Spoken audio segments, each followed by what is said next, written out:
Assalamualaikum warahmatullahi wabarakatuh.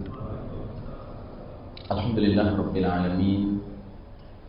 Wassalatu wassalamu ala asyrafil anbiya'i wal mursalin sayyidina Muhammadin wa ala alihi wa ashabihi ajma'in. Qala Allah ta'ala fi kitabihil karim ba'da a'udzu billahi minasyaitonir rajim. Ya ayyuhalladzina amanu taqullaha haqqa tuqatih wa la tamutunna illa wa antum muslimun. Hadirin jamaah rahimakumullah, alhamdulillah pada siang hari ini kita lanjutkan kajian akhir zaman yang mengambil tema Zuhur Al-Mahdi atau menyambut hadirnya Al-Mahdi.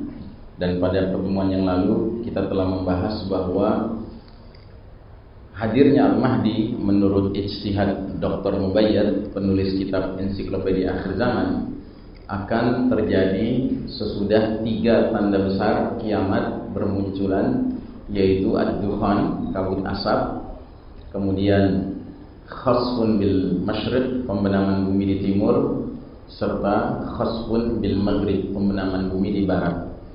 Yang mana ketiga tanda besar ini diduga kuat disebabkan oleh satu kejadian, yaitu Batsyatul Kubra atau hantaman keras dari langit, yaitu jatuhnya pecahan meteor, atau lebih tepatnya pecahan-pecahan meteor, bukan hanya satu pecahan tetapi beberapa pecahan. Nah, pecahan itu ada yang jatuhnya di daratan, itulah yang menimbulkan peristiwa dukhan, kabut asap menyelimuti seluruh wilayah timur dan barat, sehingga menimbulkan kegelapan mendunia 40 hari 40 malam. Tetapi juga ada hantaman pecahan meteor yang jatuhnya di lautan, di samudra. Itulah yang menimbulkan tsunami dahsyat dengan ketinggian ratusan meter dinding air tsunaminya, dan itulah yang akan menimbulkan efek bencana pembenaman bumi di timur dan pembenaman bumi di barat. Tetapi di samping 3 tanda besar itu, Batsyatul Kubra, hantaman keras, juga akan menimbulkan shutdown of modern technology. Teknologi modern mengalami expire date, ya, berakhir masa berlakunya. Logikanya bagaimana? Logikanya karena benda keras, pecahan meteor itu berukuran besar. Ketika dia menghantam, ketika dia jatuh dari langit, dia bergerak dengan kecepatan yang sangat tinggi, yaitu kecepatan melebihi kecepatan suara, ultrasonik, dan itu menimbulkan induksi hebat yang menghasilkan atau menimbulkan electromagnetic pulse, ya. Semua benda-benda kelistrikan macet. Dan hal ini sudah diisyaratkan oleh Nabi dalam hadis beliau, wa uttum min haitsu bada'tum wa uttum min haitsu bada'tum wa uttum min haitsu bada'tum. Ini hadisnya. Dan kalian akan kembali kepada kondisi seperti sedia kala, kalian akan kembali kepada kondisi seperti sedia kala, dan kalian akan kembali kepada kondisi seperti sedia kala. Nah, jadi ini semua terjadi berbarengan, ya. Terjadi berbarengan, sehingga termasuk juga dampak besar yang ditimbulkan oleh keseluruhan hal ini adalah terjadinya kematian massal, ya. Banyak orang tewas tentunya, ya. Karenanya kita menemukan hadis tentang peperangan di zaman Al-Mahdi yang mengisyaratkan betapa populasi total planet bumi ini sudah tidak seperti sekarang. Kalau sekarang 6 miliar, 7 miliar gitu, ya. Mungkin nanti setelah terjadi dukhan, terjadi pembenaman di timur di barat, terjadi shutdown of modern technology, terjadi kelaparan global, orang sampai berebut makanan sampai ke derajat saling berbunuhan, ya. Maka boleh jadi penduduk planet bumi ini tinggal 1 miliar, ya. Atau barangkali setengah miliar, mungkin 1/4 miliar, ya. Kenapa? Karena ada hadis mengisyaratkan bahwa di zaman Al-Mahdi nanti kita umat Islam akan terlibat dalam sebuah perang yang Nabi mengistilahkan dengan Al-Malhamah Kubro, perang besar. Melawan siapa? Melawan Rum. Rum itu Eropa Nasrani. Dan dalam perang besar ini Nabi memberikan gambaran kuantitas pasukan Rum itu. Kata Nabi, pada saat perang Malhamah Kubro nanti, pasukan Rum akan mengibarkan 80 bendera. Setiap benderanya 10.000 personil. Dalam hadis yang lain dan hadis yang kedua ini lebih sering kita temukan, setiap benderanya 12.000 personil. 80 kali 10.000 berapa? 800.000. 12.000 kali 80 berapa? 960.000. Jadi minimal pasukan Rum itu 800.000 personil, maksimal 960.000 personil. Kalau pakai hitungan sekarang, Mbak, 80 negara, masing-masing negara 10.000, 12.000 itu banyak apa sedikit, Pak? Hah? Sedikit sekali. Indonesia saja yang tidak bisa melindungi Pulau Natuna, ya, tentaranya, ya. Itu jumlahnya berapa, Pak? 500.000. Satu negara, Pak, satu bendera, 500.000. Nah, kenapa Nabi mengistilahkan itu perang besar? Padahal jumlah benderanya 80, ya, personilnya per benderanya cuma 12.000, 10.000. Karena pada saat itu jumlah populasi planet kita ini sudah jauh berkurang dibandingkan sekarang. Jelas ya? Dan peperangan sudah tidak model sekarang, Pak. Peperangan sudah kembali seperti masa lalu, ya, menggunakan pedang, tombak, berkuda, panah, ya. Peperangan yang jauh lebih kesatria daripada zaman sekarang. Zaman sekarang kan peperangannya peperangan apa namanya, anak SD main di warnet, Pak, gitu, ya. Terutama itu yang dinikmati oleh pihak musuh, kafir barat. Kalau pihak musliminnya, mukmininnya, mujahidinnya masih sama aja, keringet-keringet di bawah matahari, harus pakai AK-47, M16, paling jauh RPG, senjata anti tank, anti tank. Sementara mereka di ruang AC, pakai mouse, pakai apa namanya, komputer, ya, ngirim drone, ya, tanpa awak, ya, ditempelin rudal di drone-nya. Kayak main game aja, persis kayak main game. Nah, jadi saudaraku rahimakumullah, termasuk yang kita harus sadari bahwa menjelang Al-Mahdi muncul, maka terjadilah perubahan-perubahan yang sangat signifikan. Perubahan geopolitik. Tadi significant depopulation sudah kita bahas, berkurangnya secara drastis jumlah penduduk bumi. Perubahan peradaban. Gimana nggak berubah apa peradaban? Tiba-tiba nggak ada lagi alat-alat komunikasi yang kita nikmati sekarang ini, Pak. Nggak ada. Nggak ada lagi namanya naik motor, naik mobil, naik pesawat, nggak ada, Pak. Kita harus kembali mensyukuri nikmat kaki kita, Pak, dengan banyak berjalan kaki, atau naik hewan ciptaan Allah, keledai, kuda, onta, ya, sapi, kerbau, ya. Itu yang bisa kita gunakan. Jadi dunia berubah sama sekali, Pak. Dan geopolitik ini pasti berubah. Bahkan saya menduga kuat, jika ini berlangsung bersamaan, Pak, dukhon, kabut asap, ya kan, yang menimbulkan azab yang pedih, kemudian pembenaman bumi di timur dan di barat, yang menimbulkan reduksi geografi, peta dunia. Ini kan ketika terjadi pembenaman bumi di timur dan di barat, Pak, wilayah timur seluas ini terbenam, wilayah barat seluas ini terbenam, kecuali dataran tingginya, puncak-puncak gunungnya, puncak-puncak bukitnya yang di atas ratusan meter tingginya, karena dia aman waktu itu kena hantam tsunami-nya, dia aman. Ya kan, ini masih ada. Jadi mungkin Amerika Utara, Amerika Selatan menjadi kepulauan Amerika, ya. Ini di timur ini wilayah seluas ini dari Rusia bagian timur, China, Jepang, Asia Tenggara, termasuk Nusantara, Australia, Selandia Baru, ini jadi kepulauan timur, ya. Kepulauan timur jauh. Peta dunia berubah.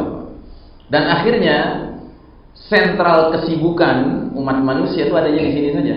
Nah, saya membayangkan kalau itu semua terjadi bersamaan, Pak, shutdown pula modern teknologi, orang kelaparan, ya, orang panik semua, ya, maka yang namanya institusi negara menjadi sejarah, Pak. Sejarah, Pak. Nggak ada lagi institusi negara. Ya. Yang namanya Pak Presiden itu dipanggil Pak Presiden sudah nggak ada gunanya, karena dia sudah tidak bisa berperan sebagai presiden. Dia mau mengerahkan pasukan polisi, pasukan tentara, kalaupun dia bisa menghubungi Kapolrinya, Pangatnya, Panglima TNI-nya, tapi begitu dia bilang kerahkan pasukan, bingung Panglimanya gimana cara mengerahkannya. Kalaupun bisa dia jumpai para jenderal-jenderalnya, ya kan, jenderalnya pasti pada bilang, oh maaf, anak istri saya nomor 1 harus saya pikirkan, makan mereka gimana. Bubar, Pak, dunia berubah. Maka kalau kita sekarang membayangkan bahwa fenomena, ya, wabah penyakit coronavirus saja sudah menimbulkan kepanikan seperti ini, Pak, apalagi nanti, Pak. Ya.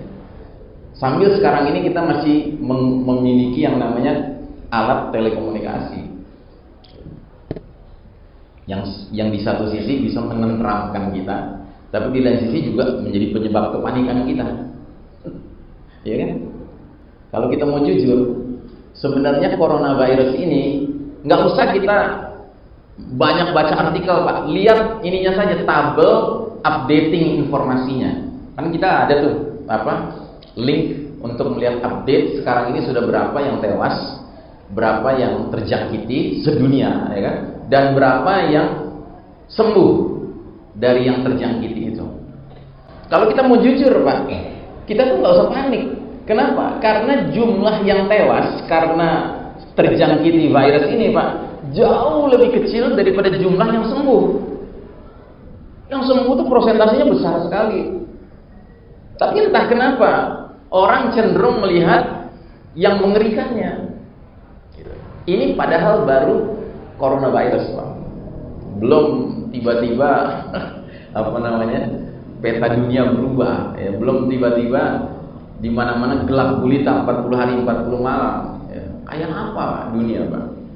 Nah, jadi dalam kondisi seperti itulah, ya, Allah Ta'ala akan menghadirkan pemimpin kita, ya. Nah, jadi ketika kaum kufar masih menguasai teknologi modern seperti sekarang, maka sistem Dajjal, sistem kafir syirik yang disebut sistem Dajjal ini dapat seenaknya menjalankan berbagai kezalimannya, Pak. Contoh, teknologi digunakan untuk kezaliman dalam hal surveillance, dalam hal pengawasan ketat setiap individu. Ini kan mengerikan sekali, Pak. Sekarang ini di China, itu di sekolah-sekolah elementary school-nya, sekolah dasarnya, itu anak-anak masuk kelas itu harus pakai alat seperti ini, Pak. Tapi bukan kayak gini, dan ditempelkannya bukan kayak gini, ditempelkannya begini, Pak. Ya, di otaknya. Terus nanti tersambung ke komputer gurunya. Gurunya bisa lihat si murid yang sebelah sana lagi mikirin apa, yang sebelah sana mikirin apa. Dahsyat, Pak. Ya.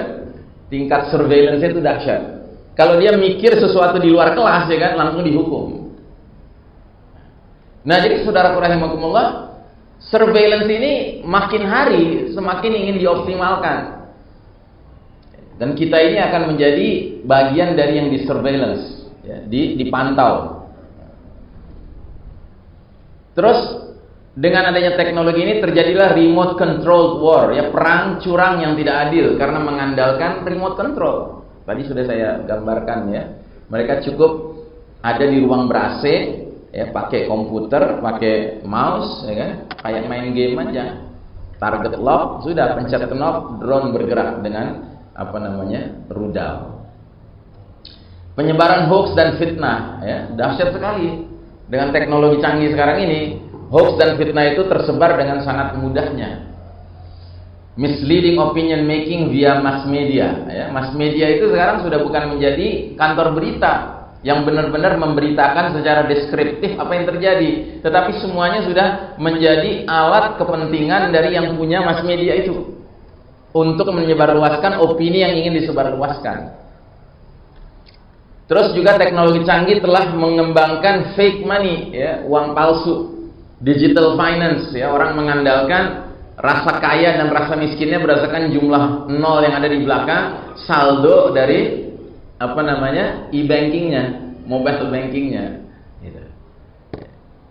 Jadi kita tidak hidup dalam kenyataan harta yang sebenarnya karena kita tidak dibiasakan menggunakan currency, alat tukar yang benar-benar memiliki intrinsic value, nilai yang ada pada bendanya, tetapi extrinsic value, ya. Sebenarnya pernah nggak kita terpikir apa sih yang membenarkan Amerika misalnya hari ini mencetak 1000 lembar $100 Amerika Serikat? Apa yang membenarkan dia mencetak itu hari ini di di the Fed, ya, di bank sentralnya? Atau Indonesia lah, apa yang membenarkan Indonesia hari ini boleh mencetak 100.000 lembar kertas uang 100.000? Apa yang membenarkan gitu? Dan apa yang melarangnya? Kan nggak jelas Pak hari ini. Nggak ada tolok ukurnya, apalagi sejak tahun 1972 Presiden Nixon memang mengeluarkan peraturan yang tidak lagi mensyaratkan orang yang mau mengambil uang dari bank itu harus masukin emas. Udah nggak ada hubungannya antara emas dengan note banks, itu udah nggak ada hubungannya Pak. Jadi hari ini kita benar-benar hidup dengan keuangan yang pada dasarnya nggak jelas ininya, intrinsic value-nya.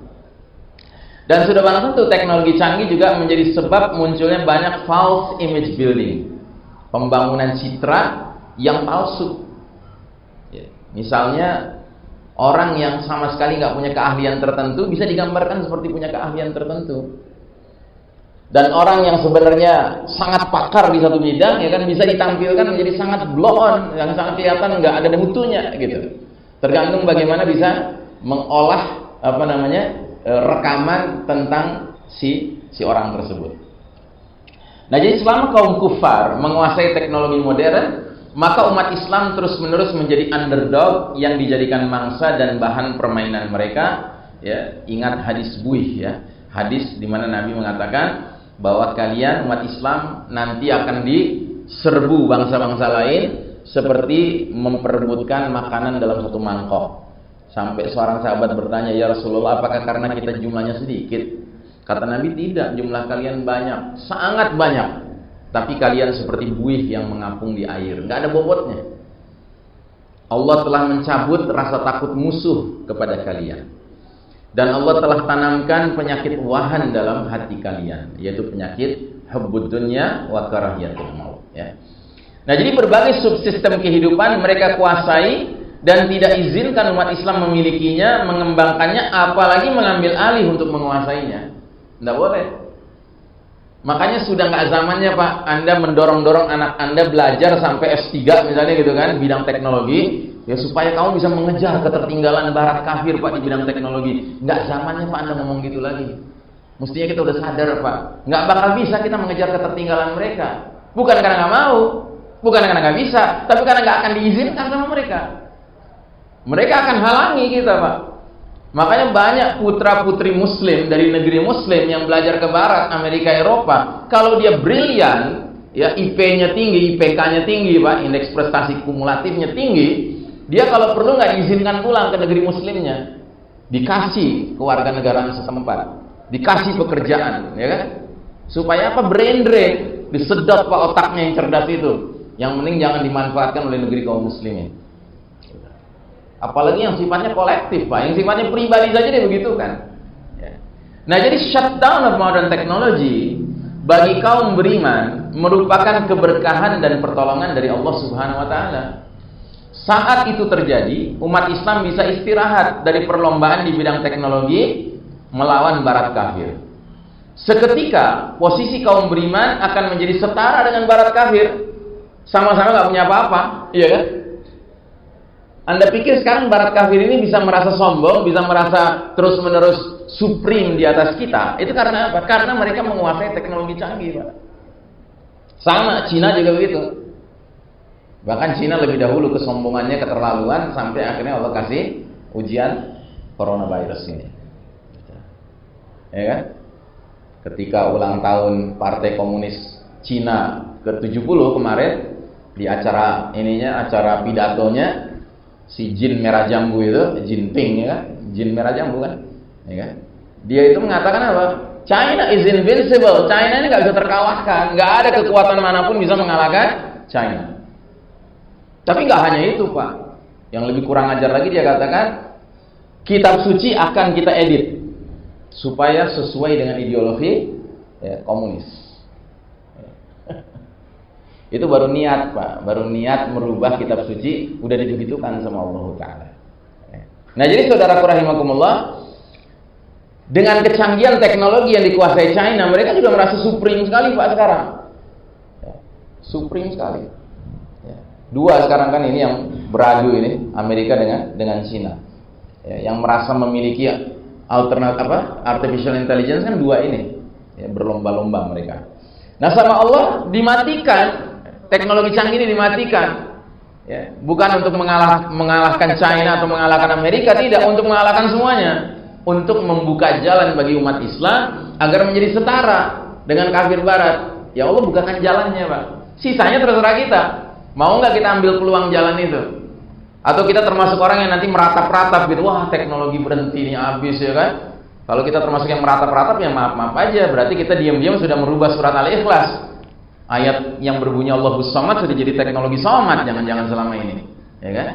Bukan Allah tempat bergantung, teknologi tempat bergantung. Hey, come on, wake up man. Teknologi buatan manusia, kok masa kita harus bergantung pada buatan manusia? Kita bergantung kepada pencipta jagat raya, bukan sekedar pencipta manusia Pak. Pencipta jagat raya Allah Subhanahu wa Ta'ala. Ya.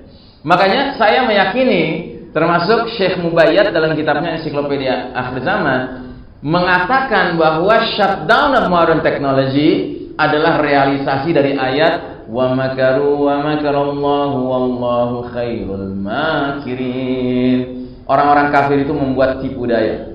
Mereka bikin sistem dajjal yang mengandalkan teknologi canggih. Dan Allah membalas tipu daya mereka, dan Allah sebaik-baik pembalas tipu daya. Dan ketika ini terjadi, kita sudah siap umat Islam. Karena apa? Karena kita sudah memperhatikan pesan Nabi 15 abad yang lalu yang berbunyi wa'udtum min haitsu bada'tum. Wa'udtum min haitsu bada'tum, wa'udtum min haitsu bada'tum. Kalian akan kembali kepada kondisi seperti sedia kala. Kalian akan kembali kepada kondisi seperti sedia kala, dan kalian akan kembali kepada kondisi seperti sedia kala. Para sahabat tidak mengerti apa yang dimaksud saat Nabi SAW menyampaikan hal itu. Sebab mereka tidak mengalami berbagai kecanggihan teknologi modern yang kita alami sekarang. Namun saat kita sekarang mendengar hadis tadi, kita dapat memahami dan membayangkan bahwa yang dimaksud Nabi adalah fenomena shutdown of modern technology. Kita akan kembali kepada kondisi seperti sedia kala. Ya. Dan ini bukan berarti kita harus mengharamkan teknologi canggih. Apa sekarang selagi masih ada, manfaatkan, Pak. Manfaatkan selagi ada. Cuman keep in mind, ya kan, bahwa it won't stay here forever. Ini nggak akan bertahan terus-menerus, Pak. Dan ketidakbertahanannya bukan sebuah keburukan, tapi sebuah kebaikan dari Allah Ta'ala.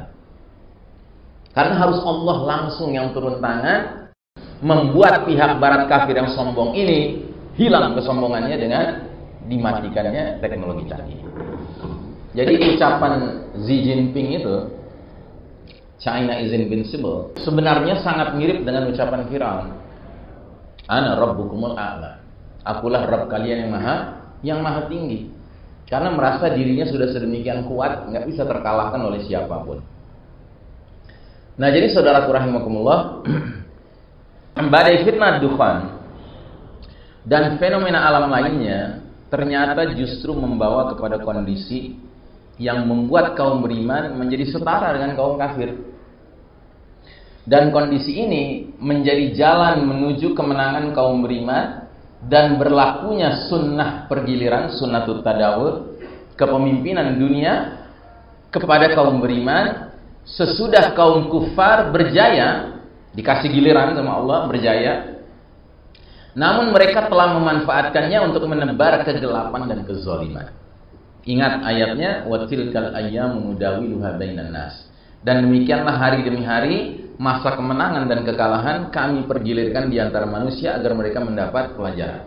Sekarang kita di babak keempat, umat Islam ditakdirkan Allah mengalami masa kekalahan. Tetapi di babak kelima nanti Allah akan putar balik situasi sesuai dengan sunnah dalam ayat ini, sunnah pergiliran.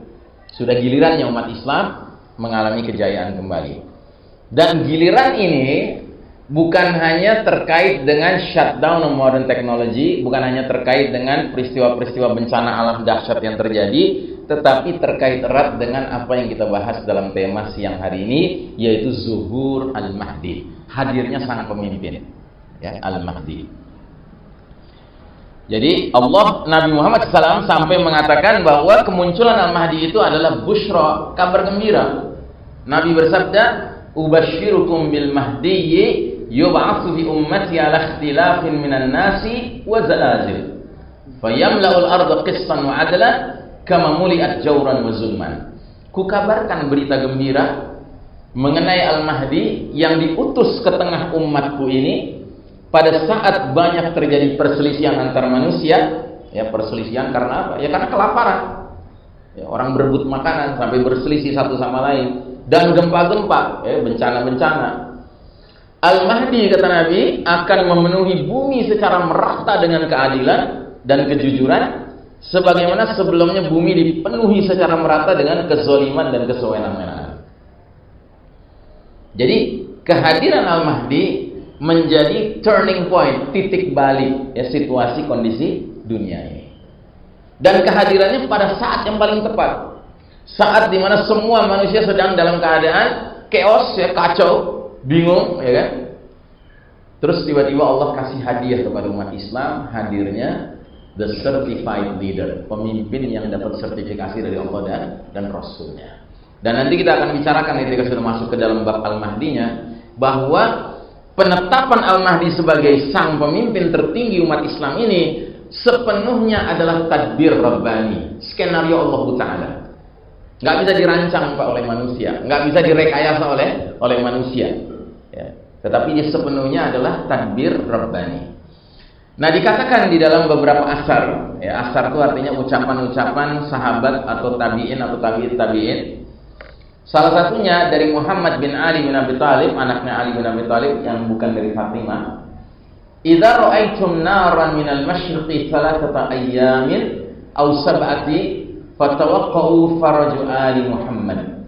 Apabila kalian menyaksikan api dari arah timur selama 3 atau 7 hari, maka jatuhkanlah diri kalian kepada kelapangan keluarga Nabi Muhammad sallallahu alaihi wasallam. Istilah jatuhkanlah diri kalian pada kelapangan keluarga Nabi maksudnya adalah sambutlah dengan penuh kegembiraan hadirnya Al-Mahdi. Ya. Dalam riwayat yang lain, sahabat Ka'ab mengatakan, "Innahu yatlu'u najmun minal masyriqi kibali khurujil mahdi qabla khurujil mahdi lahu zambu yudhi." Akan muncul bintang dari arah timur sebelum keluarnya Al-Mahdi. Bintang itu memiliki ekor yang bersinar, jadi bintang berekor, ya. Yang itu juga sekaligus adalah si pecahan meteor yang akan menghantam planet bumi ini. Di satu sisi dia adalah isyarat tentang akan terjadinya bencana-bencana besar, tapi di lain sisi, di balik itu dia adalah kabar gembira, karena itu tanda akan keluarnya, akan hadirnya Al-Mahdi. Ya, makanya kita umat Islam harus meyakini bahwa perpindahan kita dari babak keempat sekarang ini penuh dengan kondisi kezoliman dan kegelapan ini menuju babak kelima penuh keadilan dan cahaya nanti, ya, perpindahannya itu menggunakan kaidah surat Al-Nashrah. Fa inna ma'al usri yusra. Inna ma'al usri yusra. Sesungguhnya bersama kesulitan ada kemudahan. Ya, bersama dukhon, bersama pembenaman bumi di timur di barat, bersama banyak gempa-gempa terjadi, perselisihan antar manusia sampai berbunuh-bunuhan memperebutkan makanan, bersama dengan shutdown modern teknologi, ternyata ada kemudahan yang akan terjadi, yaitu hadirnya sang pemimpin. Ya. Inilah berbagai kejadian mendunia. Allah bukakan jalan untuk kemenangan umat Islam, namun kemenangan tersebut tidak diberikan secara gratis sama Allah. Umat Islam mesti berjuang bersama pemimpinnya. Nah, karenanya kita masuk kepada bahasan beberapa peristiwa menyertai hadirnya Al-Mahdi. Beberapa peristiwa itu adalah, pertama, perselisihan atau chaos atau kekacauan setelah wafatnya seorang pemimpin. Dua, dalam kondisi chaos, kekacauan setelah wafatnya pemimpin itu, seorang laki-laki akan keluar dari Madinah lari menuju ke Mekah. Dan ini diyakini laki-laki ini adalah Al-Mahdi. Ternyata sesampainya di Mekah, laki-laki ini dipaksa oleh sejumlah orang untuk keluar dari tempat tinggalnya untuk dibayar di depan Ka'bah. Ini hadisnya. Yakunu ikhtilafun 'inda mauti khalifah fayakhruju rajulun min ahli madinati hariban ila Makkah fayatihi nasun min ahli Makkah fayukhrijunahu wa huwa karihun. Artinya akan terjadi perselisihan, kekacauan saat matinya seorang khalifah, seorang pemimpin. Lalu seorang laki-laki, dalam hal ini Al-Mahdi, akan keluar dari Madinah pergi menuju Mekah. Lantas beberapa orang dari penduduk Mekah mendatanginya. Mereka memaksanya keluar dari dalam rumah meskipun ia tidak ingin menginginkannya.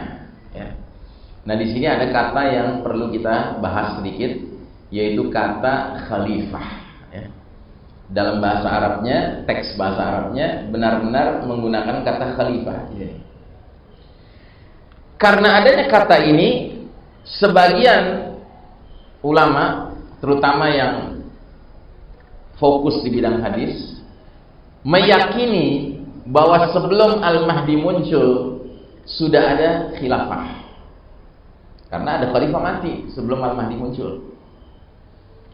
Nah, yang menarik adalah pandangan Syekh Mubayyad tentang hal ini.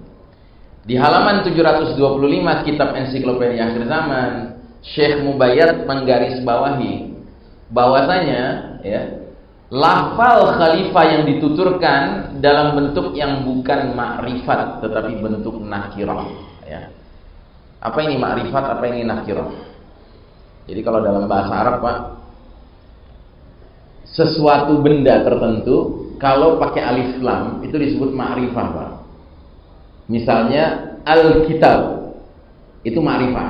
Tapi kalau kitab itu nakirah. Ya.